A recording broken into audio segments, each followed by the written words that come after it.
Welcome to Life, Lessons, and Laughter with your host, Glenn Ambrose.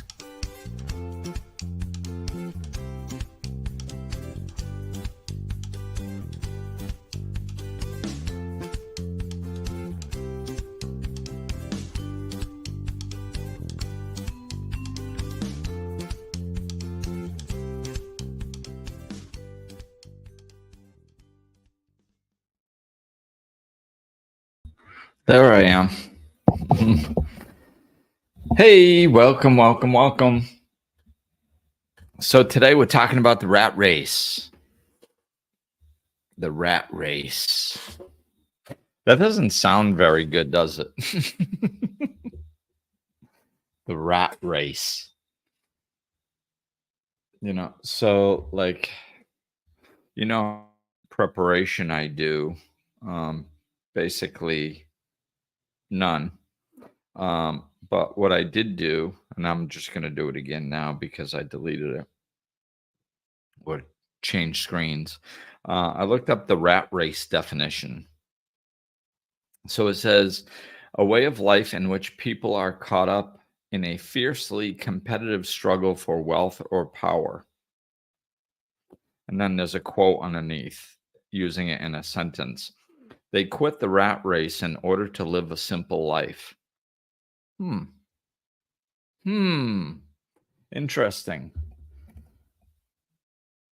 So, yeah, I wanted to talk about this because the rat race is what most people are caught up in, right? And I was thinking that this mentality has slowly crept into society and taken it over, really. I remember it always amazes me. My generation really amazes me because we're the ones that are the parents and the bosses and the, we're the ones that are in charge of everything. That's just our age at this particular moment in history. And we often think back about how we grew up and how wonderful it was and how simple it was and all these wonderful things about it, and how our values were different. And then we compare them to the values of today's society, and we say that today's society is all messed up, right? And that amazes me because we're the ones that are in charge of everything. So if anybody's morals or values have changed since we were children, it's our fault. We're the ones that are changing the values and the morals. We are the ones that are the bosses. So we dictate what happens in a workplace. We are the ones that are the parents. So we are dictating the way the children are raised. So we are basically, this is our time in human history where we are basically, our generation is basically dictating everything that transpires in the world. And we look at the world and we don't like what we see. And instead of turning within and working on ourselves, we point the finger outwards like society is some magical thing that just happens. And that it's not, we forget that society is a group of people. That's what makes a society. The people within it determine what happens in the society. So it's us. We're determining what happens in our lives, and we don't like it, and we're just not taking responsibility for it. So change always begins with taking responsibility for where you are and how you got there. So when I was young, the rat race was, like I said, the rat race. I mean, the term isn't a pleasant one. It doesn't imply anything good. Otherwise, they would have called it the lovely dove race or something. It's the rat race. Rats generally have a negative connotation attached to them. So it's not a good thing. And yet it has crept its way into our daily lives, and for us not taking responsibility for our own lives, we just say, oh, it's happening to me. Like, oh, I'm in the rat race, it's not my fault. I have to live like this. It's how things are. I have no choice, which isn't true. And so this is when I noticed, like, the terms like the rat race or keeping up with the Joneses. Like, when I was young, these were cautionary tales. These were things that the generation before us warned us of. They said, don't do that. Don't waste your life getting caught up in a rat race. Don't spend your time trying to keep up with the Joneses, because, like, if you're constantly comparing yourself to other people, it's going to lead you to make poor choices. Live the life that you want. Don't worry about what the neighbors are doing. If the neighbors have a new car, it doesn't mean you need a new car. Don't worry about them. You just live your life, stay in your lane, pay attention to what you need, what's important to you. So these were cautionary tales. And when I look at society, somehow they've turned into a way of life. They're not cautionary tales. Nobody's avoiding it. Nobody's trying to avoid the rat race. Everybody has just accepted that the rat race is how we have to live life. So they just go in and they don't even try to avoid it anymore. They just rationalize why. Well, it's not my fault. It's just, it's life. It's like, no, life is what we make it. We got to stop handing the steering wheel over to this magical thing called society or life or all these other things that make us feel that we don't have any control over our lives or how we live it, because that's what it does. It's it feels good in the moment because we don't have to take responsibility for anything. Not my fault. That's life. No, it's not. It's not life. Nothing is life. It's just, except what you make of it. There are people all over the world that live differently. This is one of the things I like about travel and being in a different culture. It's like you see people literally living differently, and it expands your mind. So you go, oh, I could live differently. That's the thing with I think where we are in human history is that it's just, I've used this reference before. It's the frog boiling in the hot water. It's like, if you throw a frog in hot water, it jumps out. But if you put it in cold water and then slowly turn up the heat, it just stays in there and boils to death. And that's what we're doing. We're just boiling to death. Like, things are getting worse and worse and worse. And our lives are more void of joy and happiness than they've ever been. And people work more than they ever have. And we buy things that we don't need. And we keep up with the Joneses. And we don't even acknowledge we're keeping up with the Joneses. We just do it. It's just acceptable. It's just, like I was talking to some different people about this. And I was saying, what I noticed is, like, not here in the DR, of course, but when I go back to visit the United States, it's like nobody has a car with a dent in it. And to me, that's very telling of the society that we're living in. It's all cosmetic. Like, when I was a kid, you always saw cars with dents in them. Not everyone. Like my father used to really like taking good care of his things, which I think I think that's a good idea. Long story short, I think that's a good thing. And I adopted taking care of my things. And I taught that to my son to take care of his things. And that has served 3 generations very well, I believe. So that's all well and good, right? That's something that's functional and it's working. So let's leave it. Um, but so like, I don't remember my father having a car with a dent in it. Like I just don't I also don't remember him getting dents in the car.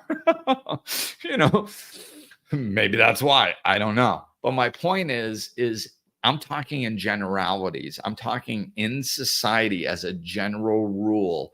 If you got if you woke up in the morning in my little Massachusetts town that I grew up in and drove around, ran a couple errands, stopped at the convenience store or whatever, and you had your eyes open, you were looking around, you would see some cars with old paint jobs sometimes.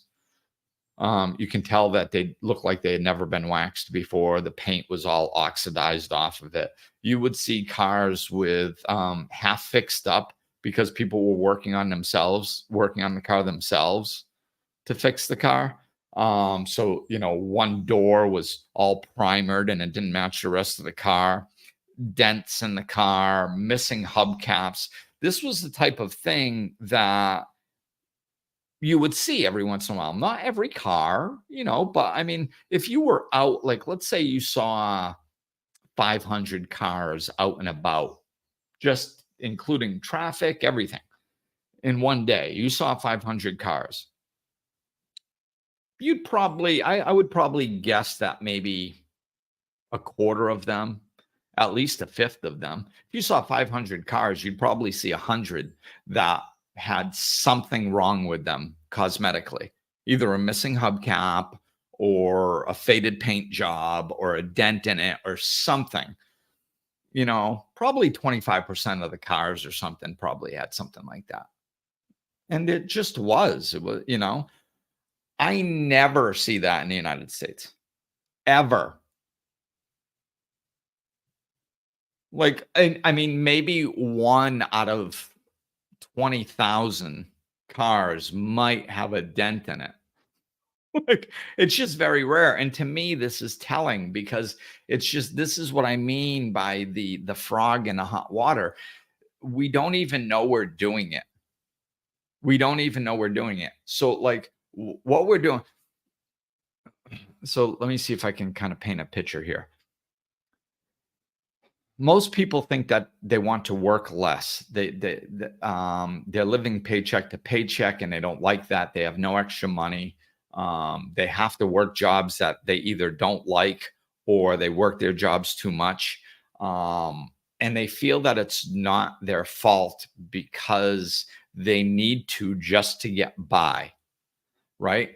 And the term just to get by has completely changed over the last 40 years. And it doesn't seem like people are realizing that. Just getting by when I was a kid was, eating generic food, never going out to restaurants, leaving a dent in your car, like those things. You didn't waste money on that stuff because it wasn't important. It wasn't that big of a deal. Now it's unconsciously implied that you have to do these things.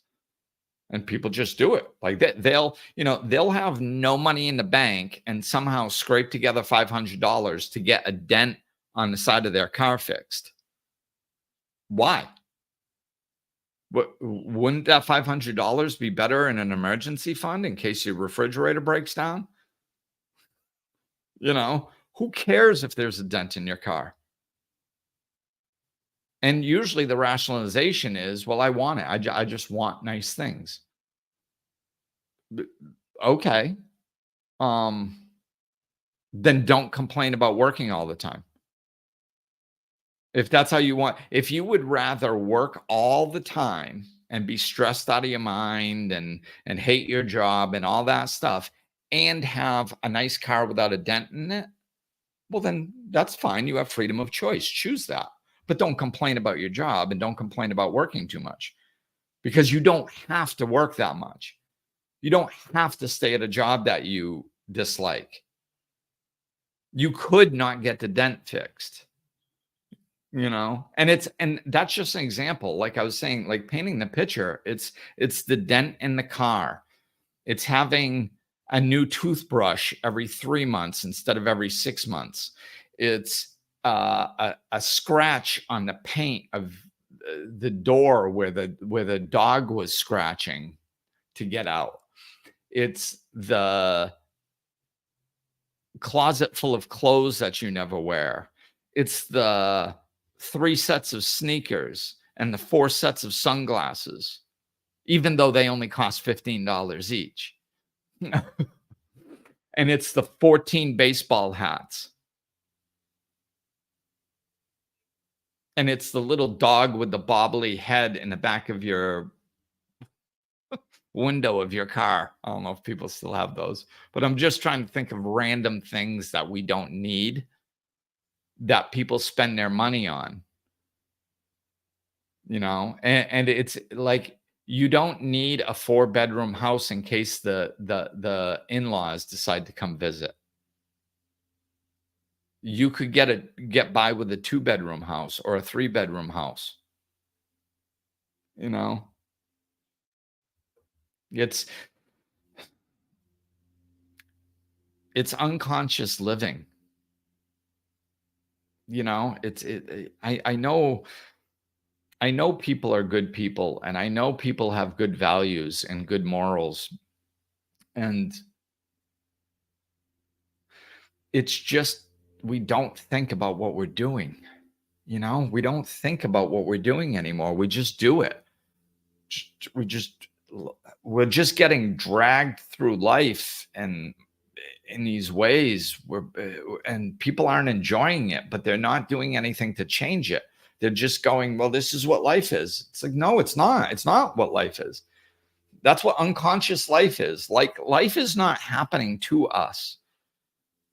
I'm not sure where we got that mentality that life was just this thing that just happened to us, and we couldn't steer it, and we couldn't make good choices to make our lives easier.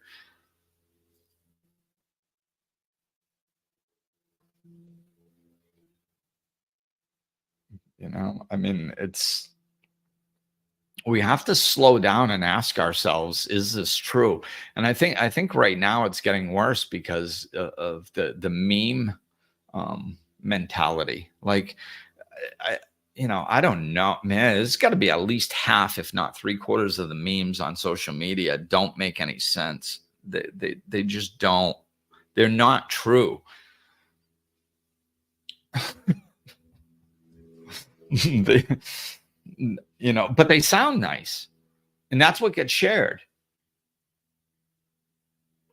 It's like, one thing that I hear is, I hear lots of this stuff in conversation. One thing that I've heard is, like, when it comes to children, right? People don't slow down and try to figure out what they're doing as a parent. I know you all love your children, and I know that you have good intentions, but the good intentions, the road to hell is paved with good intentions. That's a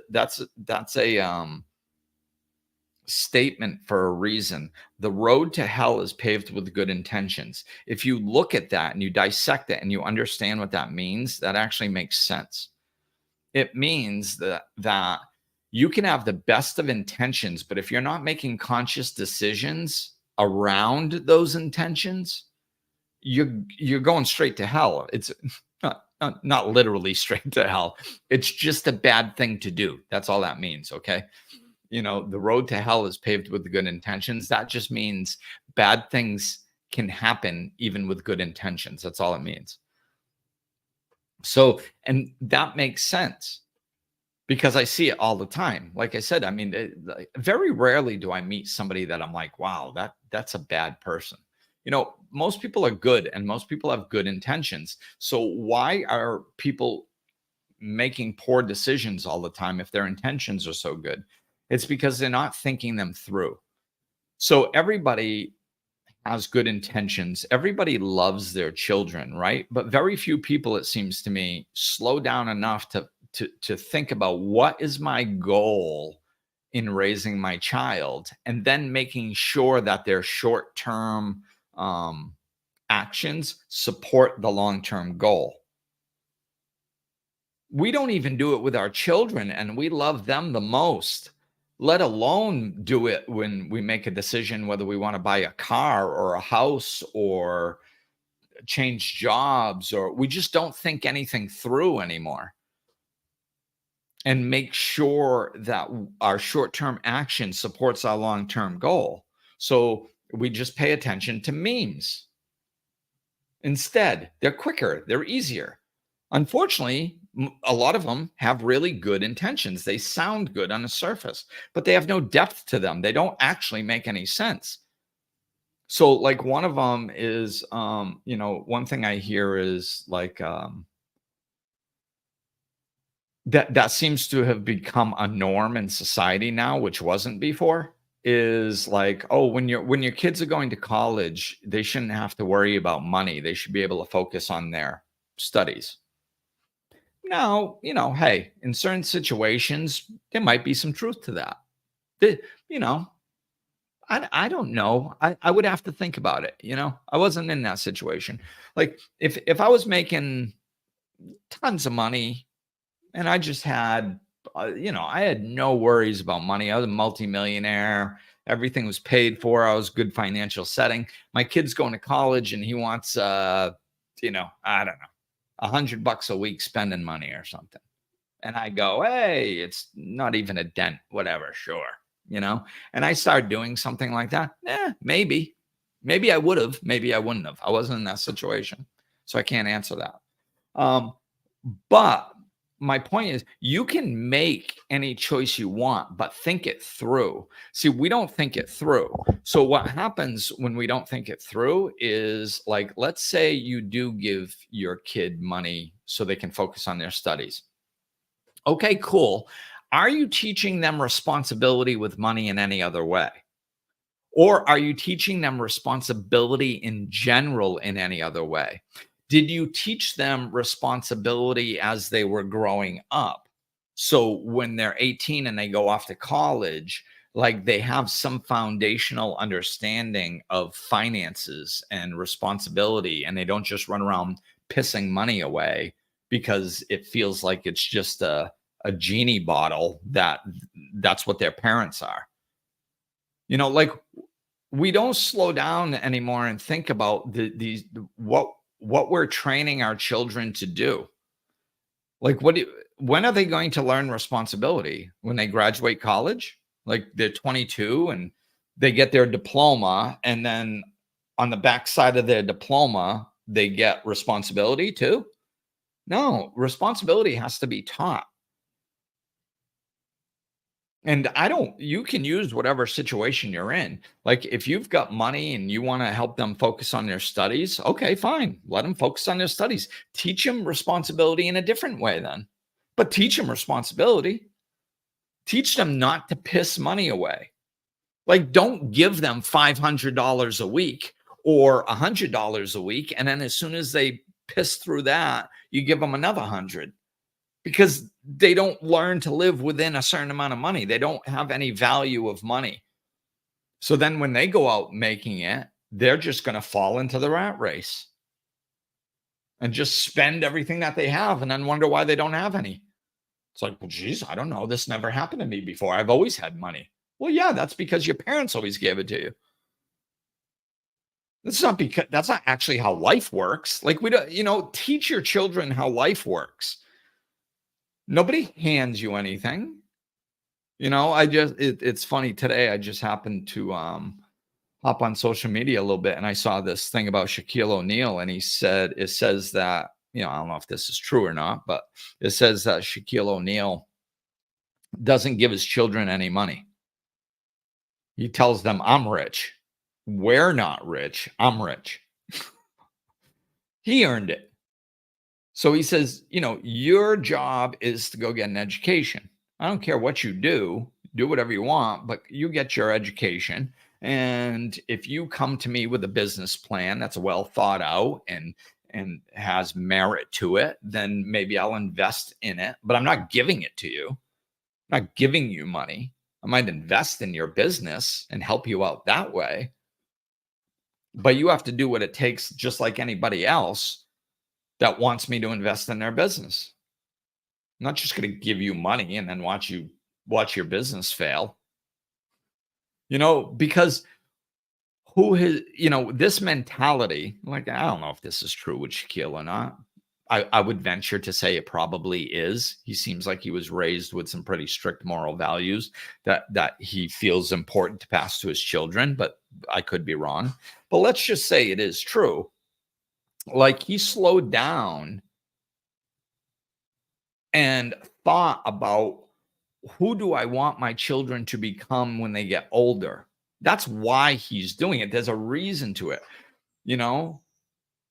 Like, it's not just, it's like now most people are just doing whatever they can. Like, if if I make $1 million a year, well, then I can spend $1 million a year. I can, oh, this is good. I don't have to think about anything. I don't have to work. Like, what are you creating when you do that? What are you showing your children? What are you teaching them? There's no responsibility or hard work or like you're not teaching them anything.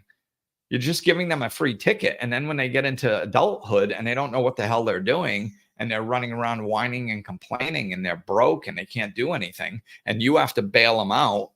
And you're like, oh, I can't believe I got to bail out my children. I don't know what's wrong with these kids. I tell them to watch your money. Yeah, you tell them to watch your money, but you don't show them how to watch their money. Like, kids don't listen to what we tell them. I mean, when they're young, they do. But like as they get older, they listen less and less. They learn through their own experiences, just like we did. So, let them suffer at a young age. Let them be at college and have no food for 2 days and have to beg from their roommate and other people. Then maybe they might think twice and go, geez, I should watch how I spend my money. They're not going to die. They're not going to die if they don't eat for 2 days. And I'm sure they're not going to go 2 days without eating, guaranteed. But at least they'll suffer a little bit and say, hey, maybe I should be a little bit more cautious with my money. Isn't that better, them learning when they're younger as they're going through experiences and suffering small consequences that really aren't that big of a deal, than waiting until they get to adulthood where their decisions make a lot more. Like, what happens when they're older and they want to go start a business and they're like, Dad, give me $500,000 to start my business because I need that. And they go, oh, okay. So you give them $500,000. And then they're like, I want a big clock in the lobby. I want to pay everybody, uh, $10 more an hour than they're worth because I'm such a wonderful person. And I'm going to buy coffees for everyone every day. And then next thing you know, 500 grand is gone and their business is tanked. You just lost 500 grand and you got to bail them out again. Like, this type of stuff happens and people look at it and go, I don't know how it happened. It's because you didn't think things through. You didn't teach them to be responsible member of society. Just gave. So we have to think things through. Why are we doing what we're doing? Like I said, if we do this with our children, our most precious commodity, can you see how we do it everywhere else too? Like my dog scratched up my door. That's where I got that example. Do you know I'm leaving it? Like, one time I painted it, but it was because I had some leftover paint from when I painted the interior of the house. And I think I still might have some of that leftover paint. And you know what? I have no intention of painting it. And you know what? When I look at the door and I see a scratch on it, I'm like, you know what? Good. Good. It doesn't matter. It's a door. The job of a door is to open and shut, and I could give two craps if it has a scratch on it. In fact, I like it because it's a symbol that I am not making poor decisions, and it doesn't have anything to do with the money. I could paint that door. It's not going to affect me. It's just that it's a symbol that I am slowing down and disconnecting from the matrix in more developed societies where people run around doing these things cause and unnecessary and then wondering why they have no money. I'm looking at it going, I don't care if it has a scratch on it. And if somebody ever came over here, visited me, my parents came over and visited. They have very nice things, very clean. Everything's painted. I'm not saying that everything, having nice things and having everything wonderful is bad. That doesn't mean you're living irresponsibly. My parents are a good example. They live very responsibly. They're very fiscally, financially responsible, and they have nice things. Okay, cool. If you can do it that way, fine. But I'm talking about the people whose quality of life is diminished because of things like painting the door and fixing the car and 3 pairs of sunglasses and their kid having the $500 cleats when they're 10 years old and the $6,000 summer camp. And this is the stuff that accrues and it's the frog in the hot water. We don't even know we're doing it. It's just that it arises. We don't look into things anymore to determine if they are a good idea for us at this time. That doesn't happen. It's just mostly like, what's everybody else doing? Well, all the starters on the soccer team have $500 cleats. So now I have to figure out how to get $500 cleats. My car has a dent in it. I don't see other people's cars with dents in it, so I have to fix a dent in my car. Like, at no point do we slow down and think like, is this a good idea? We just do the next thing that society has somehow determined as acceptable. And if you think about what's driving society, it's advertising. It's like, like I haven't watched TV in like 20 years almost. So like I'm so removed from, well, the news in 20 years. TV, I don't know, 10. But I'll stream movies and stuff. I'll stream stuff, but the only time I get to see commercials usually is when I'm watching sports, which I like to do. So like if I'm watching sports, I see these commercials, but I went so long without them and it's I'm not inundated by them, plus I'm living in a different culture, so I see them differently. And the commercials are like everything is selling a better life. Nobody's selling a product anymore. you know it's like you have to buy a particular water, and then they show what your life is going to look like if you buy a specific water. And all the drugs, like, we get desensitized to things and we don't even know it.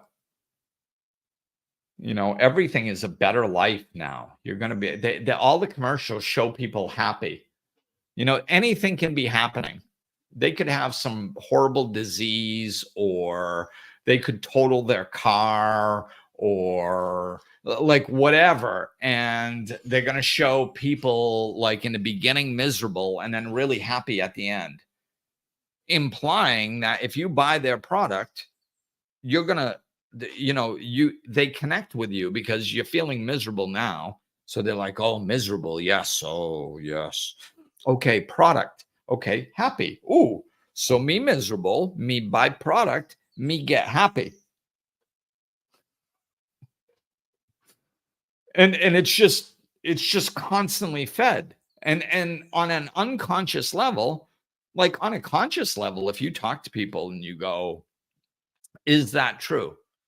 Can you buy happiness? Will this product make you happy? And if they slow down and think about it, they're going to go, no, that's absurd. Of course not. Right. That's because people have brains. So, of course, if they actually engage it and think about it, they're going, but that's not how we function. We function on an unconscious level. We just, next thing, next thing. And we don't slow down to think, to engage that brain and make proper decisions about what we're doing. Car's got a dent, you got to fix it. Well, do you really have to fix it? Like, is that going to make you work another 3 weekends of overtime that you really don't want to do when you could be home relaxing with your family? What's important in life? A car without a dent or having a happy life? We don't put any energy towards having a happy life or a joyful life. All our energy goes to what we think is necessary. And what we think is necessary has become a different thing. And that's the point of this podcast. It's when I was a child, what we deemed necessary was closer to necessary. It was. Like, I remember, like I said, my father always liked to have nice things and take care of his things.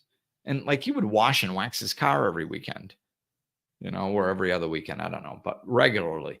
So we had nice things. Now, if I got into one of my friend's cars that was beat up, now sometimes, I would notice that they didn't have as nice of a car. I didn't judge them as bad people because of it. If I put any thought into it at all, it probably would have been like, oh, what's their dad do for a living? My dad's in IT. There's their dad. Who knows? I grew up in a town that there was a lot of furniture factories. So maybe their dad worked in a furniture factory. Maybe they didn't make as much money as my dad. Maybe they had 5 kids in their family when we had 2. Maybe, maybe that had something to do with it. Like if I put any thought into it at all, which I probably didn't, but if I did at all, it would be looking at the circumstances. I mean, I do remember, kind of acknowledging that some families had less money and it might have something to do with the job that their parent was working. Probably didn't make as much money as some other job. I remember having those types of thoughts, but there was no judgment towards it. It was just like, oh, that explains it. Yeah. What they do for a living just doesn't make quite as much money as what this person does for a living. So yeah, their car's old. Makes sense. I was hanging out with them because I liked them. I didn't give a crap what their parents did for a living or how much money they made. But just the fact that there were those differences growing up, there aren't those differences now. Not much. You can't tell them from the external, So what that does is it makes it seem like everybody's doing better than us. Right? Because like when you're like, let's say you do get a dent in the car and you're like, oh my God, I have to fix this dent in the car. I don't want to look like a loser or whatever, but you don't have the money. So you're really stressed out. So then you're doing whatever it takes, maybe working overtime or putting it on a credit card or something, and which increases your stress because now you're going into debt over this damn dent in the car.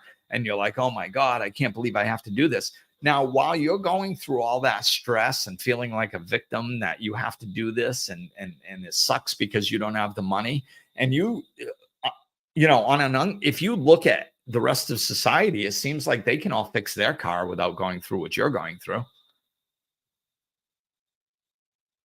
Right? Like, oh my God, everybody else can fix their car. I mean, really, drive around. Nobody has dents in their car. But me, I'm broke and I have to go into debt to fix my car. And then we feel like a victim. It's like, no, you guys are missing the whole puzzle, man. One, you don't have to fix the car. Like, it's okay that it has a dent in it. And if somebody judges you because your car has a dent in it, you don't need them in your life anyway. They're a bad person. Not at their core, they're just confused. But you don't need them in your life. And then like it's you're looking at everybody else's external projection and comparing it to your internal. Like you can't compare your insides to everybody else's outsides. This is what is like keeping up with the Joneses. Like we think that everybody else is sailing through life and they're not. They're doing the same stupid things that everybody else is doing. They're going into debt to pay for things. They're working too much. You know, they're working 51 weeks out of the year to go sit on a sandy beach and get handed umbrella drinks for a week and then going and working 51 more weeks. It's like, seriously? We don't have to live like that.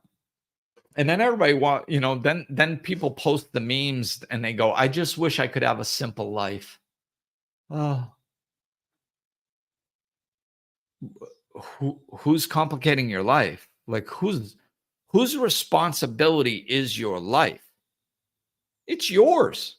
If your life is complicated, that's your fault.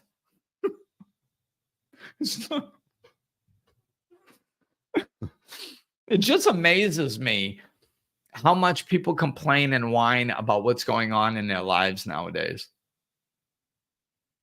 Like nothing is their fault. When did, and again, it's my generation. We're the worst. And I don't know how we were raised with I guess I do know. It's the frog with the hot water. But we were raised with all these morals and values and learning responsibility and all this stuff. We learned all that stuff. And we've little by little let it go and just fell asleep to the dream of the planet.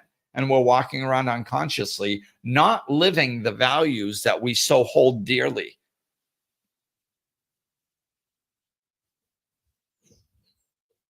You know, we're like, when I was a kid, like, you know, I got 25 cents allowance a week, and that was just enough to buy one candy bar, and that's all I got. And, you know, we should go back to those times. And, you know, these kids don't have any respect for money and all this stuff. And then it's the same person that's saying that's a good idea that doesn't teach their kid financial responsibility. And just gives their kids whatever they want and then goes and works extra overtime. It's like, you're the one doing it. Yeah. If your kid is irresponsible, it's because you didn't teach them responsibility. It wasn't some magic trick that happened while you were busy doing something else. There's a direct cause to each effect. You know, like my parenting, you know, I, like everybody else, I did some good stuff and I did some not so good stuff. But like the times when I did, where I had the best epiphanies where it comes to parenting, was when I stopped looking at my son and started looking at me. That was when I had the epiphanies. That's when I figured out how to handle things in a really healthy way. So when this happens in all areas of life, not just parenting, but like in all areas of your life, if you're experiencing something that you don't like, that's external. So if you just go, hey, wait a minute, like who's in charge here? I don't like my life. Who's in charge of my life? And don't allow yourself to go down these, well, it's not my fault because society and inflation and all this crap. Don't allow yourself to go down there. Just try actually taking responsibility for your actual life for a moment and go, I'm responsible for my life. Oh, okay. So if there's something wrong in your life, that means you're doing something wrong. You're either looking at something wrong, you're interacting with something wrong, which is fine. It's no problem. We all do what, none of us are perfect. We all make mistakes. We all have things to learn. So you don't have to get all defensive. Because that's why people don't look at themselves, because it hurts to look at yourself because we're so judgmental. So if we think something's our fault, then we feel like crap about ourselves. And that's why we don't want to do it. That's Get rid of that.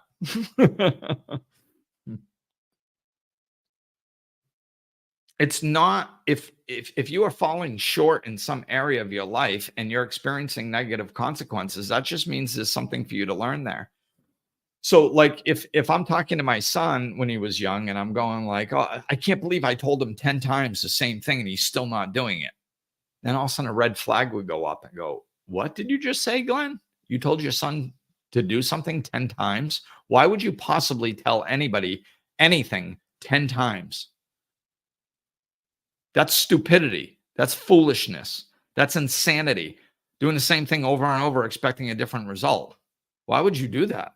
Oh, I must have lost my mind for a minute. I wasn't thinking."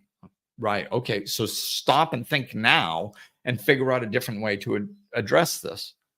And that's when I would find out, that's an empowering question. So this is the whole thing of it. If you take responsibility for your life and stop just pretending things are happening to you and understand that they're happening for you, and then you take responsibility and you try to learn and make adjustments and direct your life the way you want it to go, that's empowering. So ask yourself empowering questions. So when I let go of the frustration that my son was causing me, he's not doing this right, and he should be doing this, and should be doing that, and he's not doing this, and he. As long as I was there, all I got was frustration. I never figured out any answers. As soon as I stopped with my frustration about him and went, okay, it was me and my son in my house, so there wasn't a lot of people to blame and to point the finger at. So I was like, okay, wait a minute. Now, if my house is not functioning the way that I want my house to function, namely through my son in this particular instance, whose responsibility is what happens in the house? Be like, well, that's my responsibility. I'm the dad. I'm the breadwinner. This is my house. He's a child. If children were supposed to make household decisions, we would be living in a very different society. They haven't had life experience to decide how to run lives in a human world yet. They're still growing. So what transpires in my house is my responsibility because I'm the adult. So I'm supposed to be in charge in the house. So therefore, if somebody within that dynamic, I don't care if it's the cat, the dog, or the boy, if one of those three isn't behaving in a way that they're supposed to be behaving, then that is me falling short because I am the one in control. And once I start viewing it as that it was something I was doing wrong because I'm the one in charge and everything bleeds back to me, then I would figure out the solution. I wasn't blaming life or technology or the kids these days or any other thing that sounds nice so we don't have to take responsibility. It's me. If you're the boss and your employees suck, you suck as a boss. That's the problem. It's not the employees. Why? Because the employees don't run the company. The boss does. That's the whole point of a boss. Like,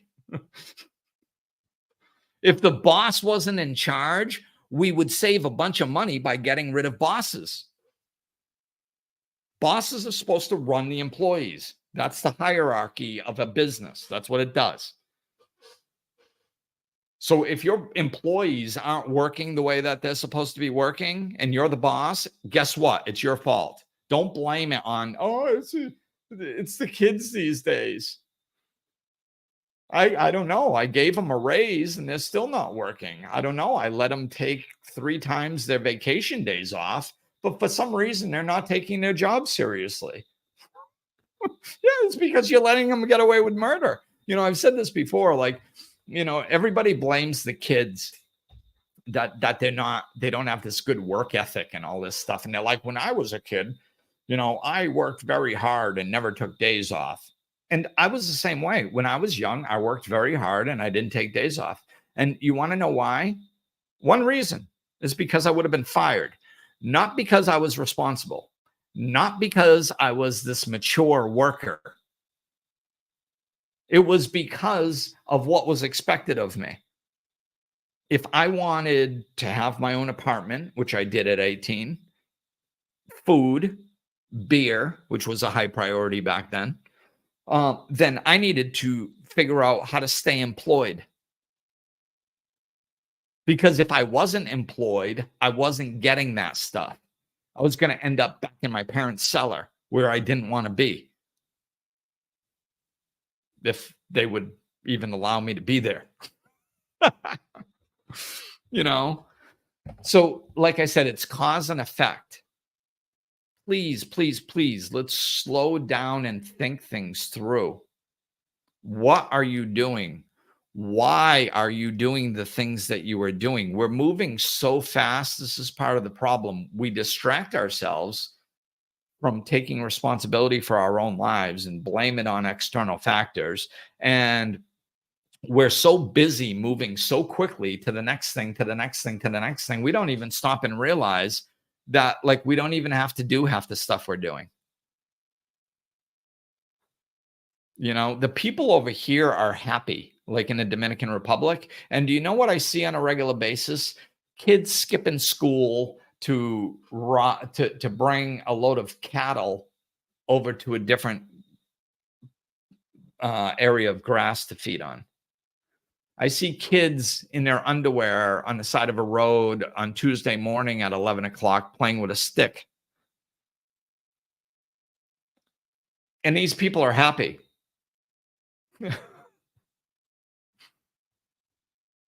My point is like, it's just, we do so much stuff that is unnecessary and it's not working. Like if it was working, if I lived in the DR, which I do, and then I go visit the United States and I go, geez, United States, everybody's much happier there. Yes, they work a lot, but they have nice things. They're happy. They live these wonderful lives. And boy, America, the American dream, that's alive and well there. Geez, I might come back over to the Dominican Republic and be like, I don't think I want to live here. I think I want to live in America. Or I might be like, hey, maybe I'll bring some of these wonderful techniques that the United States has found and bring them over to the Dominican Republic so we can enhance their lives. This is not what's happening. I go over to the United States and everybody's angry and irritable and overworked and distracted and in the victim mentality. And I can't wait to get the hell out of there and get back over here to where people are actually happy. I don't want to bring the United States over to here because what's going on in the United States doesn't work as far as I'm concerned. I don't care how tall the buildings are. I don't care how much money is paved in the streets. What I care about is, are people happy? And they're not. So what we're doing isn't working in the developed countries. It's not just the United States. It's not working.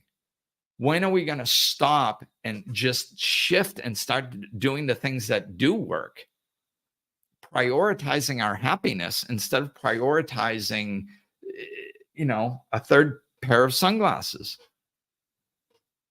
I know it sounds silly, but I mean, it's literally what's happening, because it sounds silly because when you say it on a surface level, it is silly.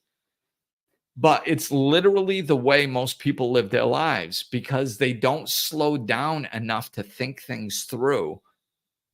They just do what everybody else is doing. It's the rat race. I have no control.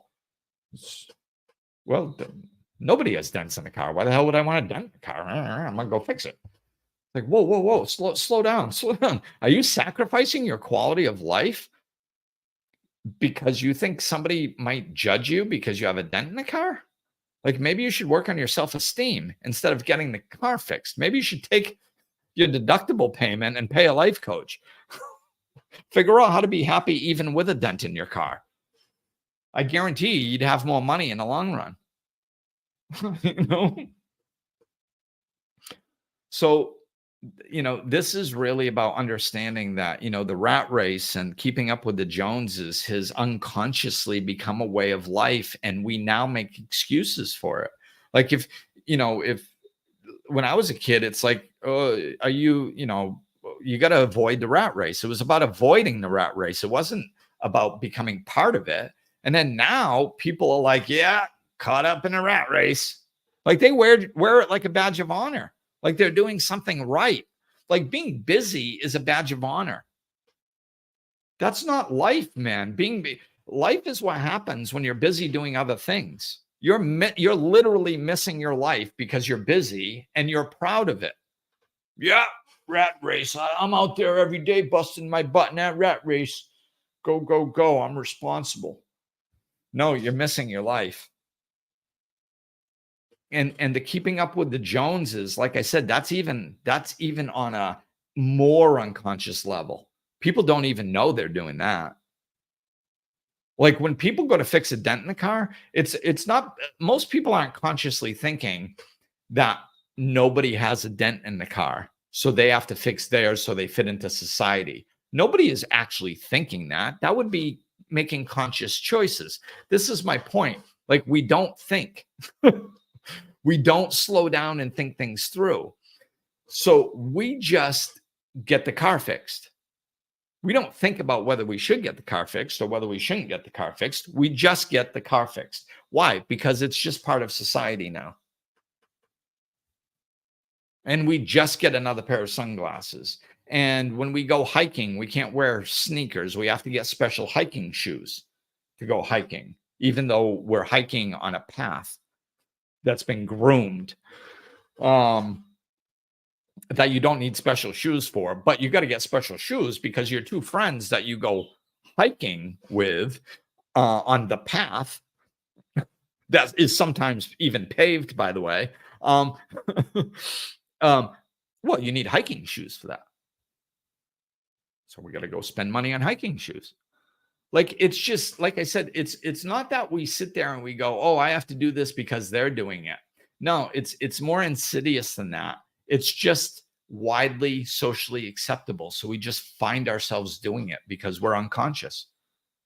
Hey, so we're going to start hiking. You want to go get some hiking shoes? Yeah, absolutely. Let's go next Tuesday. Okay, after work? Yes, thumbs up. Let's go. And then we go and we buy hiking shoes, and nobody even stops for a moment to think, is that a good use of our money? Do we even need hiking shoes? Nobody even asks those questions.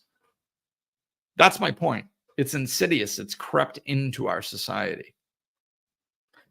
So all that to say, just please think things through. Think deeper. Ask yourself follow-up questions, really, and make conscious decisions about your life. Okay? I filled up this hour. I got to fly. Peace.